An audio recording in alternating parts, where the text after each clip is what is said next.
एक गुरु की अत्यंत सुंदर पुत्री थी। उससे उनके सभी शिष्य विवाह करना चाहते थे। गुरु ने उन युवकों को बुलाकर कहा, मैं आप लोगों से 2 प्रश्न पूछूंगा। जो भी उन प्रश्नों का सही जवाब देगा, उसी से मैं अपनी पुत्री का विवाह करवाऊंगा। अगले दिन सभी युवक गुरु के घर पधारे। गुरु ने कहा, इस संसार की सबसे मीठी चीज जो भी हो उसे ले आओ। अगले दिन सभी युवक कुछ न कुछ लेकर आ गए। एक युवक शहद लाया तो दूसरा गन्ना ले आया। इस प्रकार हर एक शिष्य कुछ न कुछ मीठी चीज के साथ उपस्थित हुआ।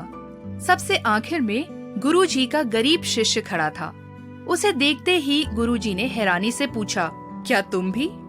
शिष्य ने कहा, मैं आपकी पुत्री से बहुत प्रेम करता हूँ। गुरु ने उससे पूछा, तो तुम क्या ले आए हो?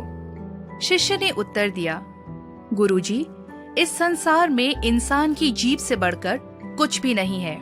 इंसान की जीभ से ही मीठी वाणी निकलती है। इस मीठी वाणी को सुनने वाला दुखी भी खुशियों से भर जाता है। गुरु ने खुश होकर कहा, तुमने इसमें जीत हासिल कर ली है। फिर उन्होंने सभी शिष्यों को बुलाकर कहा, इस संसार की सबसे कड़वी चीज ले आओ। अगले दिन एक शिष्य नीम का फल ले आया तो दूसरा करेला ले आया। गरीब शिष्य, उसने कहा, इस जीभ से निकलने वाले कड़वे शब्दों से बढ़कर और कोई कड़वी चीज इस संसार में नहीं है। इससे निकलने वाली कड़वी बातों को सुनकर आनंद से भरा हुआ व्यक्ति भी निराश हो जाता है, मित्र शत्रु बन जाता है।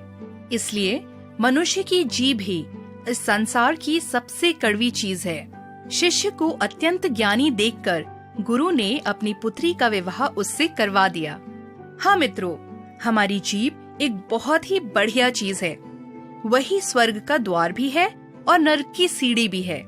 जैसे बाइबल में लिखा है, हे यहोवा, मेरे मुख पर पहरा बैठा, मेरे होठों के द्वार की रखवाली कर।